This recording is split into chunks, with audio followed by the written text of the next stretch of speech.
In November of 1944, the armoured tank columns of the Third Army turned through the mud-soaked region of Lorraine, heading straight east. According to the report by the Allied General Staff, George S.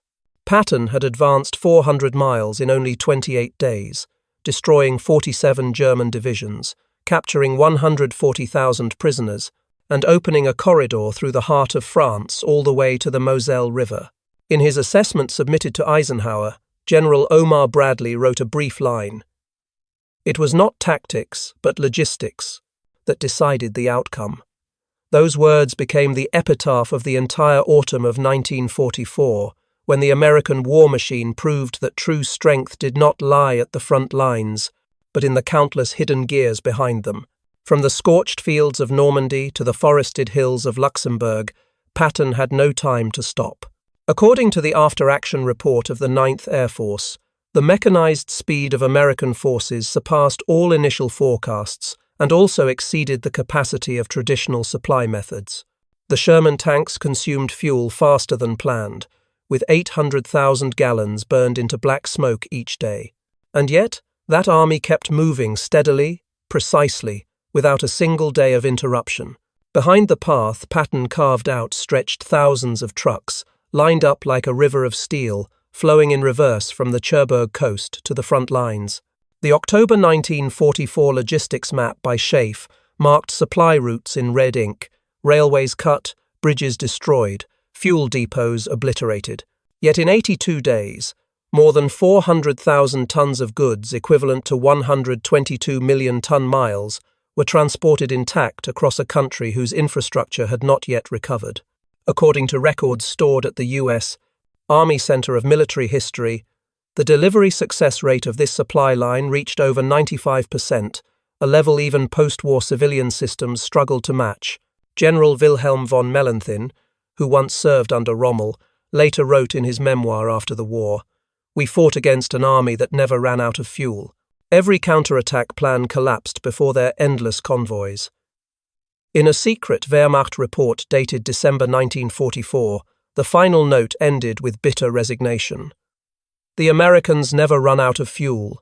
An officer captured in Nancy told British intelligence during interrogation that he had heard his own troops joking, "They fight with oil, not with blood."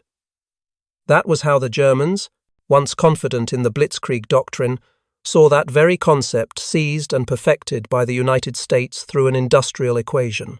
By mid-November, a group of war correspondents was permitted to accompany the logistics convoy entering Metz.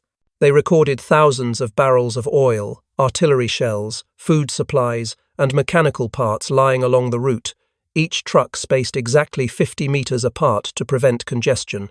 In an Associated Press report, journalist Wes Gallagher wrote, "These convoys do not understand the concept of stopping. They refuel Patton like pumping blood into a heart of steel." That description was rebroadcast by the BBC in its evening news, and for the first time, Europeans heard the term Red Ball Express, a name coined by the American drivers themselves for the strange route connecting the coast to the battlefield. According to post-war documents, the Red Ball Express transported an average of 6,000 tons of goods each day, enough to supply the entire Lorraine and Ardennes campaigns. Each trip took 54 hours, with trucks running around the clock along a one-way route 450 miles long, guided by military police at each segment. According to the Quartermaster General's summary, 1945, this system consumed more than 10 million gallons of gasoline per month, but in return delivered a level of mobility that Nazi Germany never achieved. They had Panzers, but no fuel to start the engines. On his desk in Reims, Eisenhower looked at the operations room's illuminated map. Each green light marked a convoy that had arrived. Each red light marked one that was delayed. He asked the officer in charge of transportation, "How many red lights do we have?" "Sir, fewer than 5%. Eisenhower nodded. "That's enough to win the war." These lines were recorded in the administrative log of Schaeff in November 1944, reflecting an unshakable belief in the logistical power of the United States. In a small meeting room in Bonn in 1951, when former German generals gathered to discuss the causes of their defeat, The host projected black and white footage of the Red Ball Express onto the screen. The dim light flickered across their silent faces. When the film ended, one of them softly said, "We did not lose for lack of courage, but because they had factories." The room remained silent, and in that silence, the Luftwaffe died. Post-war documents from the US Department of Defense confirm that no campaign in modern history has achieved a comparable level of logistical efficiency. From 400,000 tons of supplies, 3 million gallons of oil per day from the PLUTO pipeline, to 6,000 trucks operating simultaneously, all combined to form a mechanized organism with each wheel as a living cell. Logistics had become a strategic weapon, and the Red Ball Express stood as proof that a nation could win through its capacity to produce. The question posed at the start of this report still holds weight 8 decades later. If every port was bombed, every railway destroyed, and every depot burned to the ground, then what allowed a mechanized army to surge forward without apparent limit? Who and how sustained that campaign in the ruins of Europe? After the Normandy campaign, the fields of northern France were bare and shattered like the surface of the moon.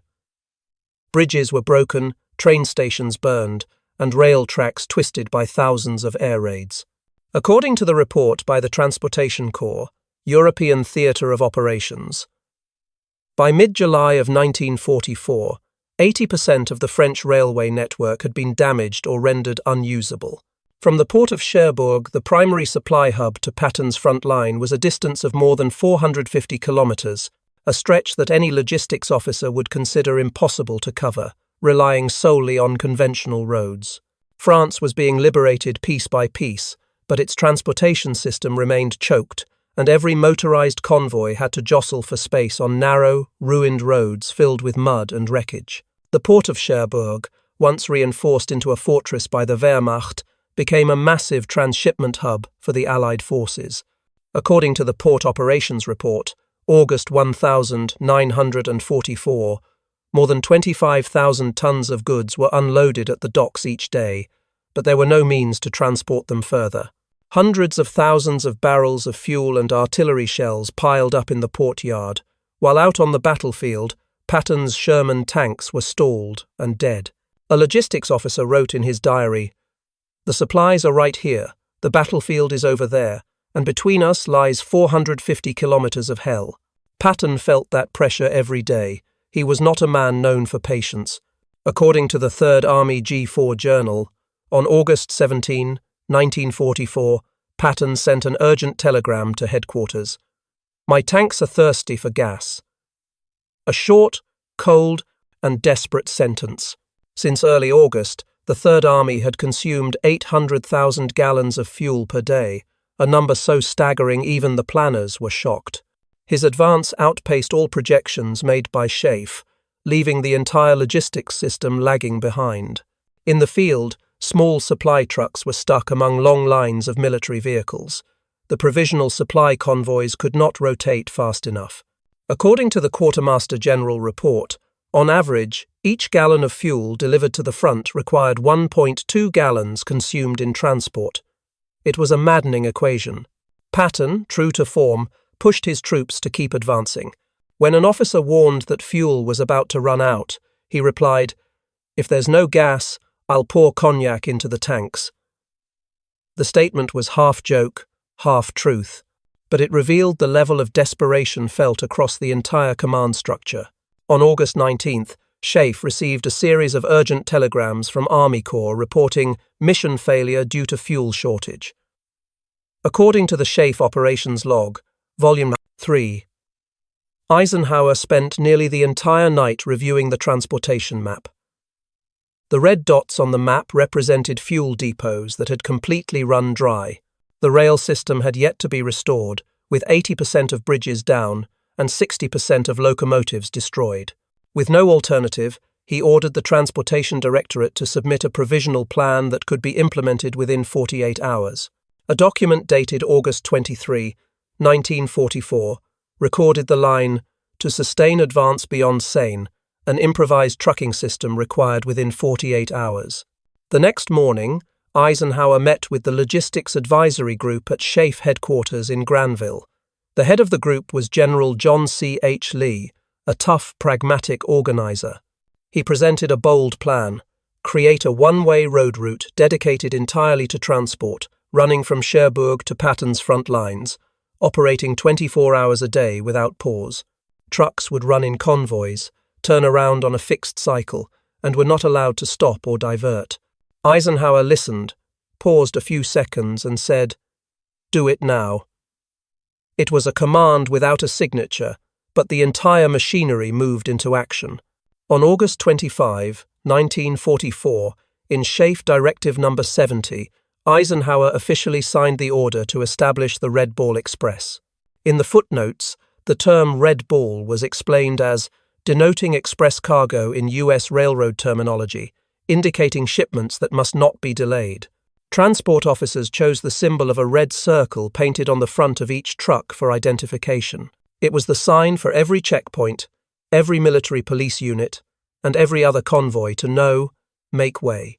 According to the ETO Transportation Command, September 1944, more than 6,000 GMC and Studebaker trucks were requisitioned, along with 12,500 drivers, most of whom were African American soldiers from segregated logistics units. One eyewitness, Sergeant Walter Penn of the 364th Battalion, recalled in a 1971 interview, "We were called together, and no one told us what the mission was. We only knew that the next morning, every truck had to be loaded with fuel drums. They painted red circles on the truck noses and said, 'Once you leave Cherbourg, don't stop no matter what.'" That statement captured the spirit of the entire campaign, a test of endurance and organizational capability. According to records from the U.S. Army Logistics Review, at that time Patton had fuel for only 2 more days of fighting. If the Red Ball Express did not launch on schedule, the entire Lorraine campaign would collapse. On the night of August 25th, Eisenhower left his office late. He stepped into the dim hallway, the soft light reflecting off the brick walls. Outside, the roar of starting engines echoed like grinding metal. A young officer asked him, "Sir, do you believe they'll make it in time?" Eisenhower paused, then quietly replied, "If they don't, we'll lose at the desk before we lose on the battlefield." The first wheels rolled out of Cherbourg on a foggy morning. The freshly painted red circles on the road were still wet. No one knew they were beginning a campaign that would enter military history as proof of absolute organizational power. From that decision, the United States created an artificial artery running through France, connecting factories to the front line, turning the entire national industry into a living body with a steady heartbeat. According to the final transportation report, 1945, the route designated as the Red Ball Express functioned exactly as Eisenhower intended. In less than 48 hours from the signing of the order, the first hundreds of trucks were in position, and the first fuel drums reached Patton's troops on August 27th. One officer wrote in his diary, "That night, when the truck headlights lit up the entire horizon, I understood that the war had shifted to a new level where steel, fuel, and organization replaced every tactic. It was the moment when America no longer fought as an army, but as a giant factory in motion." According to the Transportation Corps operational summary, only 2 days after Eisenhower signed the order, more than 6,000 GMC and Studebaker trucks rolled out of Cherbourg. Each truck carried between 2 and 5 tons of cargo, ranging from fuel drums and artillery shells to sea ration meal packs. All were deployed in continuous cycles, with no fixed rest hours. In total, 12,500 drivers were mobilized, organized into convoys traveling along a closed one-way route 450 miles long, running day and night without interruption. On average, each round trip took 54 hours, though many drivers required twice as long when roads were blocked or heavy rains fell. They turned their trucks into barracks, diners, and their own homes, the report stated. The convoys were divided into 3 shifts by hour, following one another like circulating blood between the industrial heart of America and the battlefields of Europe. At Chartres, the Red Ball Express Coordination Center, more than 1,000 trucks passed through the city every night under the dim yellow glow of headlights covered with blackout cloth. The roar of engines blended into a deep, continuous hum, the heartbeat of a vast machine. A military engineer described it. If you looked from the air, you would see all of France glowing like a network of arteries. About 75% of Red Ball Express drivers were African-American soldiers. According to the U.S. Army Service Forces 1945 review, they belonged to segregated logistics units, seldom recognized and nearly anonymous in historical records. Before the campaign, many had never driven long distances, some had only learned to drive weeks earlier. But when the order came, they understood their job was not merely transport, it was to keep the entire front alive.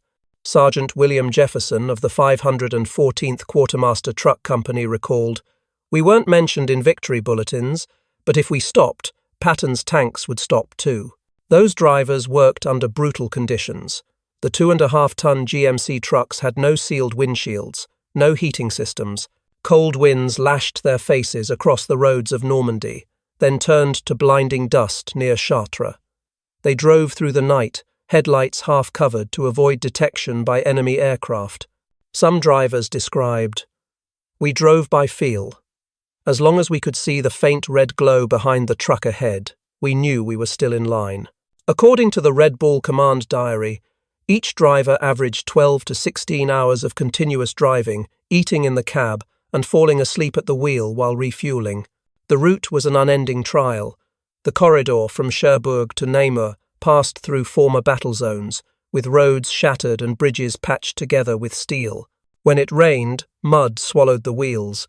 When dry, dust thickened until convoys vanished in a white haze. According to the 9th Air Force Reconnaissance Report, dozens of accidents occurred daily from collisions or overturned vehicles. Along many stretches, they drove parallel to Patton's tank columns, passing bombed-out villages where the air smelled of burning oil and gunpowder. The enemy did not ignore the supply line. Several Luftwaffe missions in September 1944 targeted Red Ball convoys, but most failed because German aircraft no longer had sufficient fuel to sustain daytime operations. Greater danger came from artillery fire and German guerrillas hiding in the Ardennes forests. According to reports from the Military Police Command, in the first 8 weeks alone, more than 600 drivers were killed and 1,200 trucks destroyed or severely damaged. Many died from exhaustion, falling asleep at the wheel, or when trucks exploded under shellfire.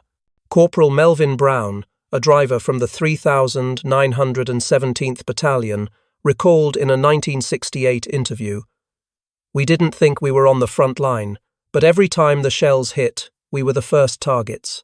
Those trucks were full of gas, one bullet, and you turned into a fireball." Some convoys drove through stormy nights without radios, navigating only by the sound of each other's engines.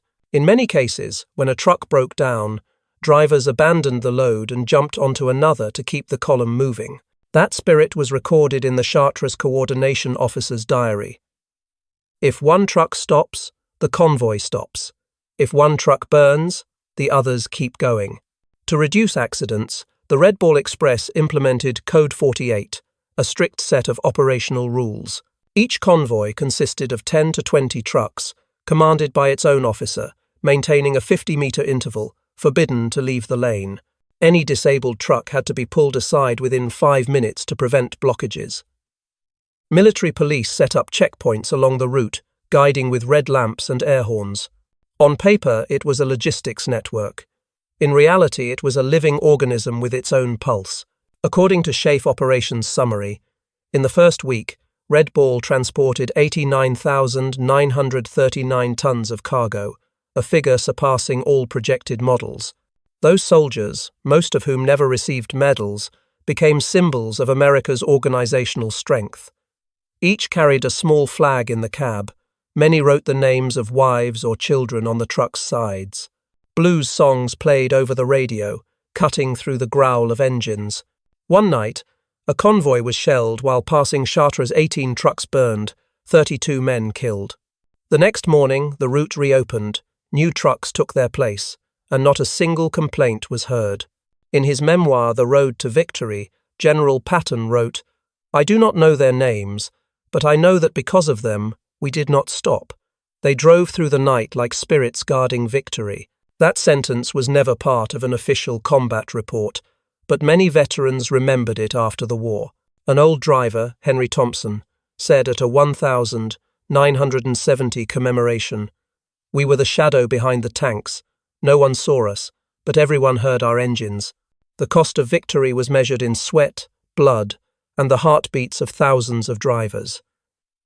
In the first 2 months, Red Ball Express casualties exceeded those of many frontline regiments, yet the delivery rate still surpassed 95%, according to the final ETO transportation report. The convoys kept running, through night and rain, through artillery and fear. When the sun set, the asphalt glowed under yellow headlights, and thousands of cabs shone like stars. A reporter from Stars and Stripes described the night scene. From afar, the headlights of hundreds of trucks curled like a giant metallic serpent. Every gust of wind carried the blended roar of engines heavy and steady. And in that sound, I understood why this war would end in a way the Germans could never foresee.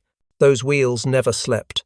They carried the pulse of a nation in motion, turning the highways of France into a colossal industrial conveyor. When dawn rose over the forests of Normandy, drivers rested their arms on the steering wheels, eyes swollen from sleeplessness, yet the convoys kept rolling east.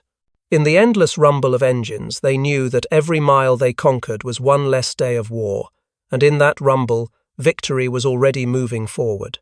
According to the Transportation Corps Operational Review, 1945, the Red Ball Express was designed as a closed system, not merely a transport route, but an industrialized model of warfare. From Cherbourg to Namur, the 450-mile corridor was divided into 2 separate lanes, one for outbound traffic, one for return. Signs reading Red Ball Convoy only were posted along the route, prohibiting all civilian and unauthorized military vehicles. Anyone entering the corridor without clearance was immediately stopped by military police. Each convoy was numbered, assigned a fixed route, and operated on a 3-shift schedule that rotated through day, dusk, and night. According to notes in the ETO command log, the entire route was divided into 141 segments, each roughly 3 to 4 miles long. Rest stops, repair stations, and refueling points were distributed evenly like the vertebrae of a spine. Trucks moved at exact 50-meter intervals, maintaining an average speed of 25 miles per hour. They called it the speed of victory. To prevent congestion, all convoys were forbidden from stopping or turning around. Any disabled vehicle had to be pulled to the roadside within 5 minutes. The order was written directly into the operational regulations. "Keep them rolling," one driver remarked. "We drove like gears in a machine always turning, never allowed to stop." The coordination center in Chartres became the heart of the entire system. In surviving photographs, the command room was a 2-story house filled with maps, radios, and telephones. According to the SHAFE communication summary, more than 200 personnel worked around the clock, updating the position of every convoy via radio transmission. Every 6 hours, all data were consolidated into a convoy situation report, much like the air traffic control summaries of today.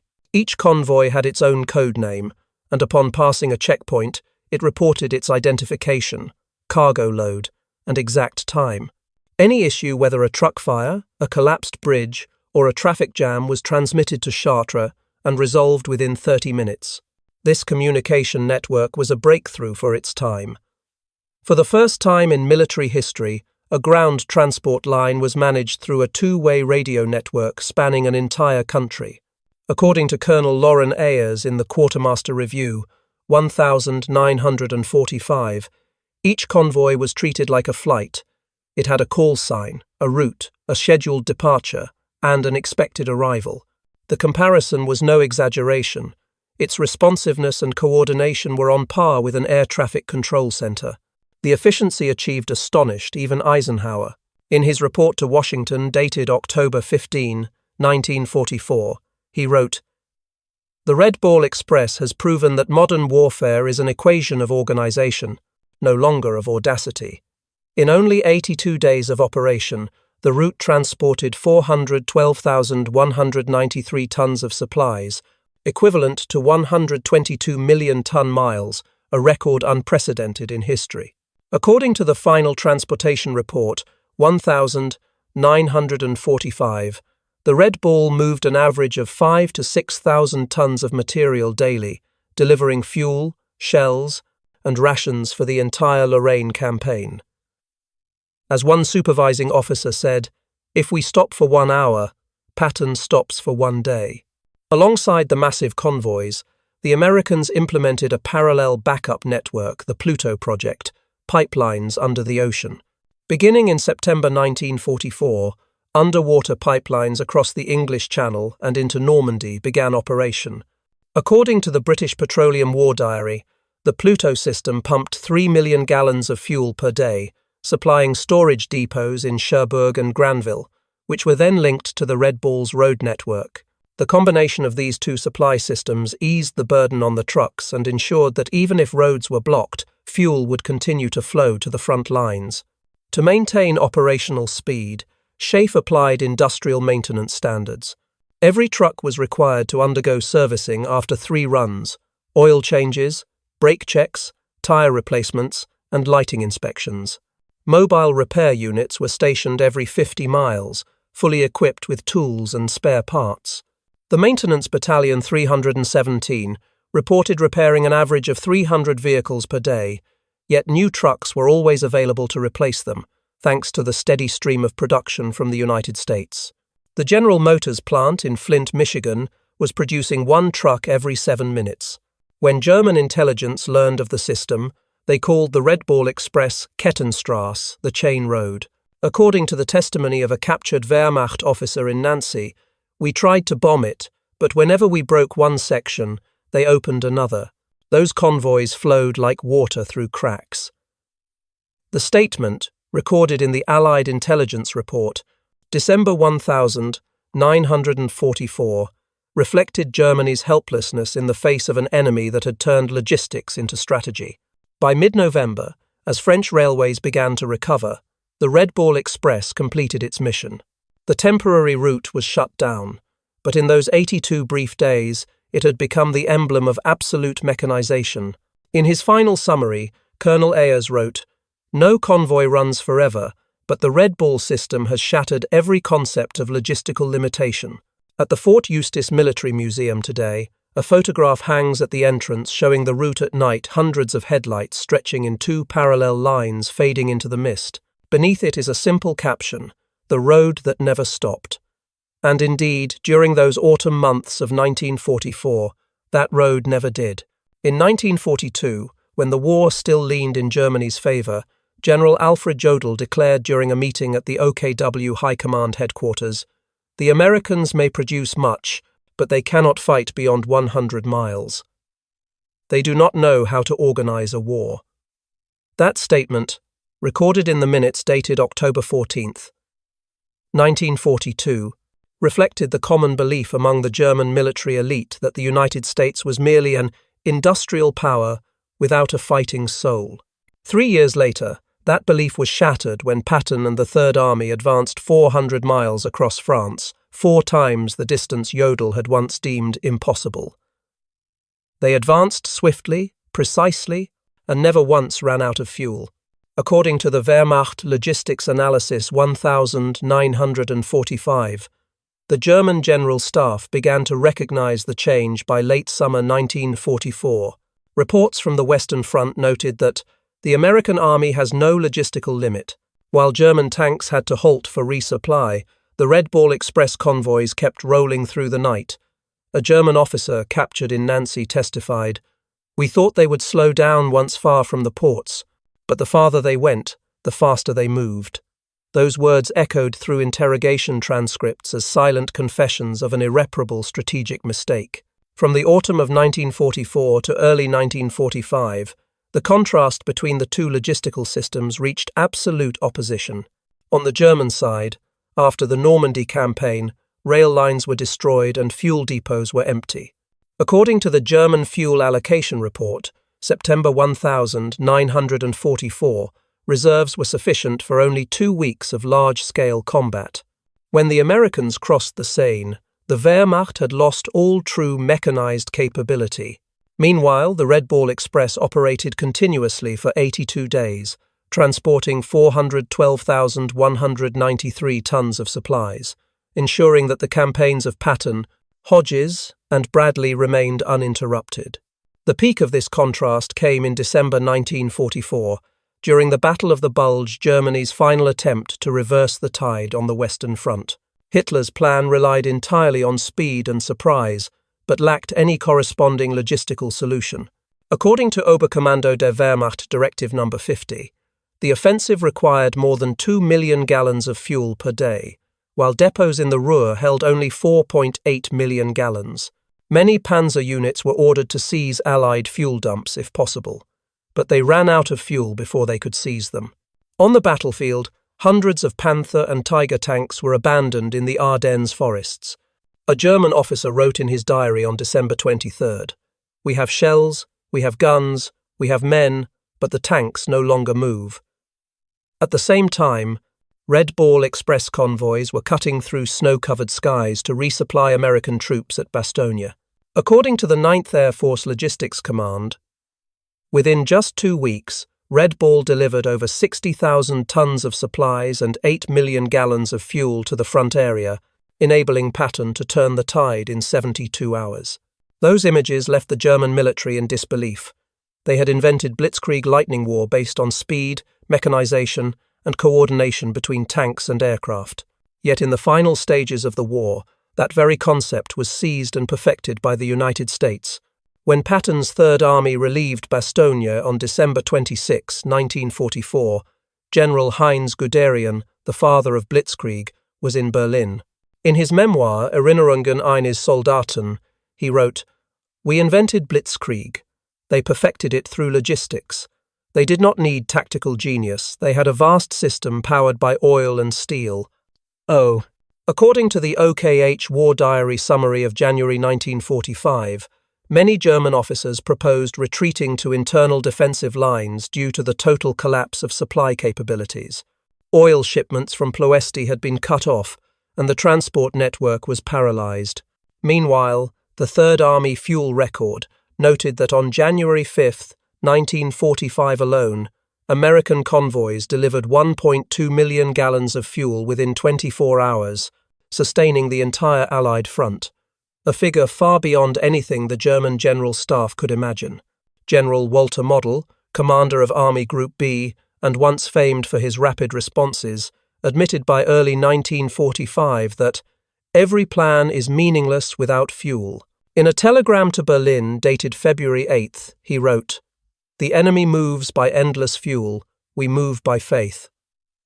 That sentence marked the end of the Wehrmacht's illusion of mobility. The collapse of German logistics was not merely a technical failure, but the result of an outdated way of thinking about war. The Germans focused on tactical victories, the Americans built victory through process. According to the U.S. Army Industrial Mobilization Report 1946, throughout 1944, American factories produced 2.5 billion gallons of aviation and motor fuel, 10 times Germany's total output. Every gallon poured into a Red Ball Express truck was an invisible bullet piercing through obsolete military doctrines. Guderian later stated, during a military symposium in Bonn in 1950, that when he reread the post-war logistics reports, he was stunned. "I once believed blitzkrieg was the pinnacle of modern warfare, but the Americans proved that it is not the speed of the tank, but the speed of logistics that determines the outcome." That remark was quoted in the Proceedings of the German General Staff Association, 1951. By then, every German general understood that they had completely misjudged their enemy. They had seen the United States through the lens of a heavy industrial nation, without recognizing that its true strength lay in organization. It was a system capable of creating a 450-mile supply route, operating 24 hours a day, for 82 consecutive days, with a 95% delivery rate, something no European nation could have achieved. When the war ended, Jodl was tried at Nuremberg. In one recorded interrogation, he was asked whether he regretted his misjudgments about the American army. He replied briefly, I laughed too soon. That answer closed a chapter of history in which arrogance was crushed by assembly lines and unending convoys. Every fuel drum delivered, every wheel that turned along the muddy roads of France, stood as proof that in modern warfare, tactics may fail but a system never falls. As the guns of Europe gradually fell silent, the Allied logistics offices began compiling the true numbers behind victory. According to the SHAEF Final Logistics Report, March 1945, the Red Ball Express shortened the war by 180 days, allowing the Allied forces to cross the Rhine River 3 months earlier than planned. In his report to Washington, General Eisenhower wrote, "Every gallon of fuel delivered is a day of battle saved. They turned time into ammunition." That statement became the foundation of the concept of logistics as a weapon, logistics as a strategic instrument of war. A detailed report by the U.S. Army Service Forces confirmed that the Red Ball Express officially operated from August 25 to November 16, 1944. During those 82 days, the supply line transported an immense volume of materiel, 412,190, 3 tons of supplies, equivalent to 122 million ton miles, the total mileage multiplied by cargo weight. It was a record unparalleled in the history of mechanized warfare. According to the Transportation Corps Technical Review, 1,945, an average of 5,500 trucks operated each day, carrying 6,000 tons of supplies to Patton's front lines. Those figures far exceeded SHAEF's original projections, which had aimed for 3,000 tons per day. On the final statistical map, thick red lines stretched from Cherbourg, Le Havre, and Chartres to Namur, resembling arteries spreading through the body of France. According to the 9th Air Force Air Supply Division, more than 70% of the U.S. Air Force's fuel in Europe was also transported via the Red Ball route before the PLUTO pipeline system was completed. By maintaining an uninterrupted supply chain, the Red Ball Express enabled Patton, Bradley, and Hodges to sustain a mechanized offensive beyond anything the Germans had anticipated. It is estimated that this campaign directly contributed to the defeat of 47 German divisions, most of them crippled by the inability to withdraw or counterattack due to lack of fuel. Every gallon of gasoline poured into a Sherman tank was one step closer to Berlin. In the March 1945 summary report, SHAEF's notes stated, "The Red Ball Express became the artery connecting strategy to industry, turning every worker in Detroit into a soldier on the European battlefield." Oh, but those immense numbers came with a heavy cost. The U.S. Army Casualty and Vehicle Report, 1,945, recorded more than 1,800 casualties among the transport units of the Red Ball system, including drivers, mechanics, and military police. Additionally, 3,000 trucks were destroyed or severely damaged during operations. The main causes were accidents, weather, and sheer exhaustion. Sergeant Henry Collins, an African-American driver from the 3,917th Battalion, recalled in a 1970 interview, "We drove with dust still in our eyes and hands trembling from the cold. Every time the engine roared to life, I knew I might not be back to turn it off." According to the Medical Corps Review, 1,946, throughout the campaign, an average of 60 drivers were hospitalized daily for exhaustion, sleep deprivation, or psychological strain from overwork. Yet the delivery success rate of the Red Ball Express remained at 95%, a figure that astonished even the U.S. Department of Defense. In several internal evaluations, Eisenhower emphasized that this rate was higher than the average for domestic transportation systems in peacetime America. More than a logistical achievement, the Red Ball Express stood as proof of the perfect union between industry and the military. According to the U.S. Army Industrial Mobilization Report, 1,946, more than 500 factories in the United States directly supported the campaign. Tire, engine, and parts manufacturers in Ohio, Michigan, and Texas worked around the clock in 3 shifts, ensuring that any truck damaged in France could be repaired within a week. An engineer from the Department of Transportation once remarked, "Every truck in Normandy was a thread stretched from a Detroit assembly line." Historians later concluded that the Red Ball Express not only helped America win the war, but also reshaped the entire conception of modern warfare. Power no longer resided at the front line, but in the ability to sustain production and movement. Logistics became the realm of engineers, statisticians, and drivers, not just generals. From it arose the concept of combat logistics, which became the backbone of every subsequent U.S. military campaign. When the war ended, the Red Ball line was dismantled. The trucks were reassigned to occupation forces in Germany, and the once thundering corridor fell silent. Yet the memory of those sleepless convoys endured. At the Patton Museum in Fort Knox, an exhibit titled "The Road to Victory" is dedicated to the Red Ball Express. In the center of the hall stands a fully restored 2.5-ton GMC truck, its faded red circle still visible on the hood. Beneath a glass case beside it lies a memorial plaque inscribed, "They kept the Third Army rolling." Every year, Red Ball Express veterans return, sitting quietly under the soft yellow lights, gazing at black and white photographs of their youth. On the wall, footage from the U.S. Signal Corps plays, hundreds of trucks driving through rain, tires spraying mud into the air. Through the distant hum of engines, Eisenhower's voice from a 1945 press briefing can be heard. "We won not because we had more tanks, but because we had more trucks and they never stopped." Later, historians called the Red Ball Express the greatest logistical revolution of the 20th century. It transformed war from the art of strategy into the science of transport and distribution. Every gallon of fuel, every ton of cargo, every wheel turning across the soil of France stood as proof of the organizational strength of a fully industrialized nation. In the final pages of the summary report, the handwritten line of a SHAEF officer remains, "We won by men and metal, but first, by the perseverance of the wheels."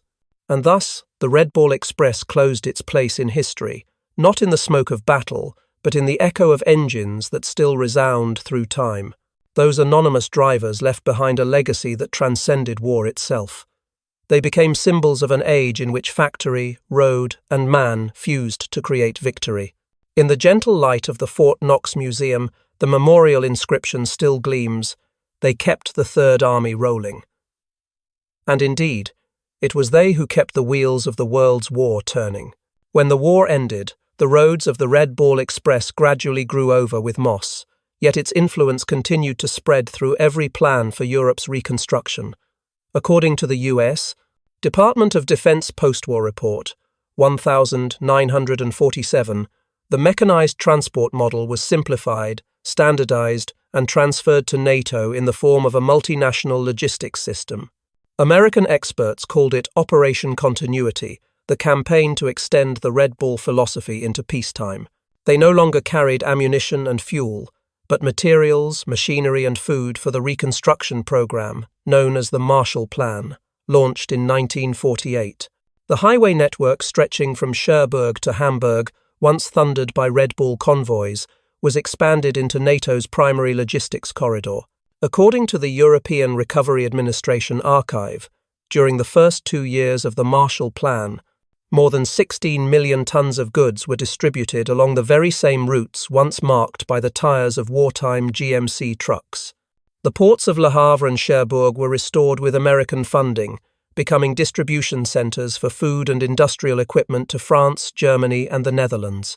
Colonel Loren Ayers, who had coordinated the Red Ball Express, was invited to serve as a technical advisor for the program.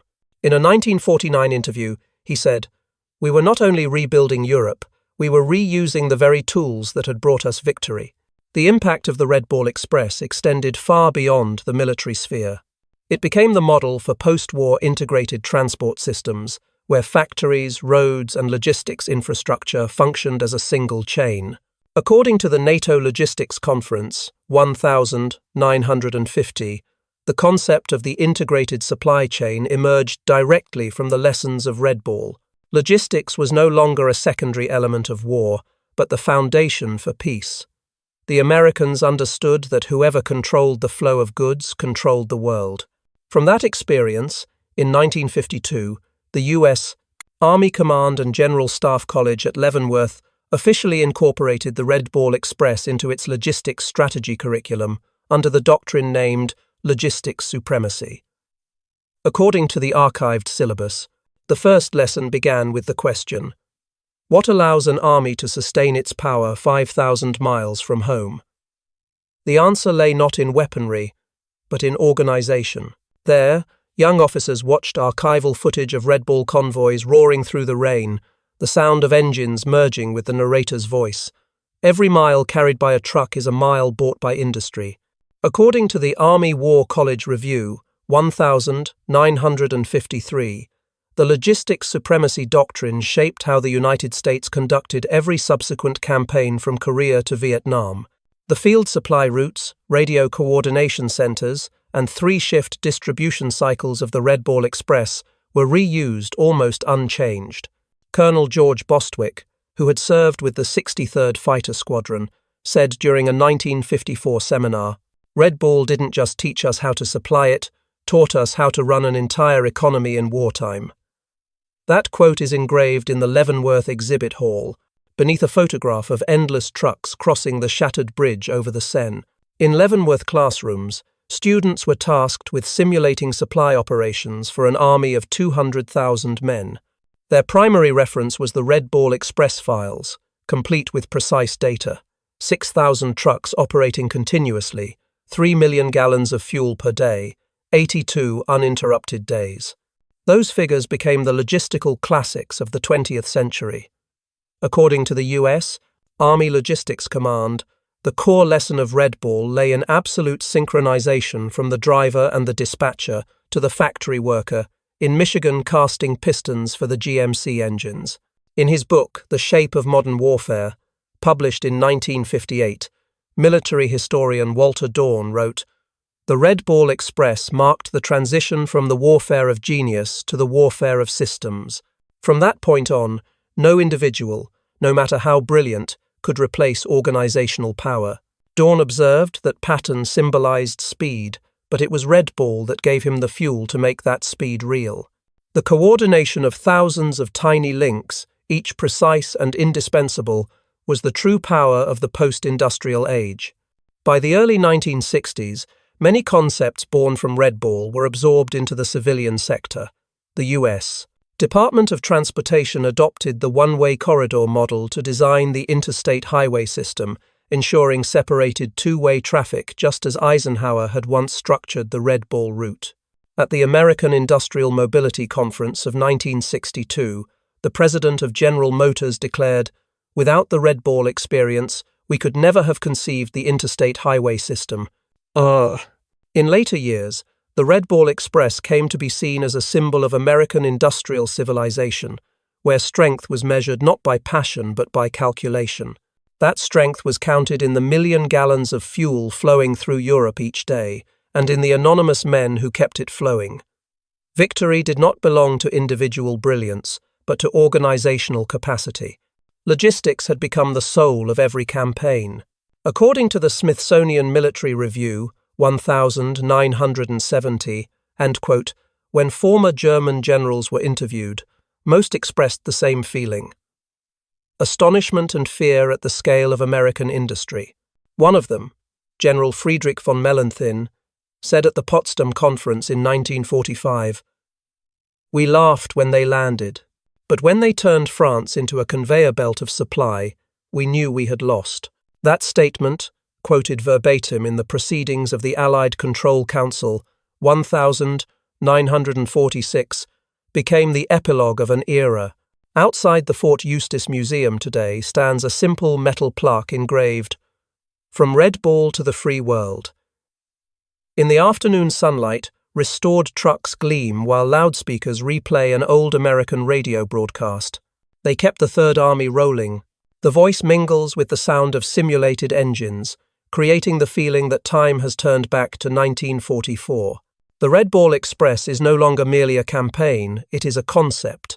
It proved that in the post-industrial age, wars are decided not by bullets, but by the ability to keep the assembly line moving. Since then, every major war has begun with the same question. Who controls logistics?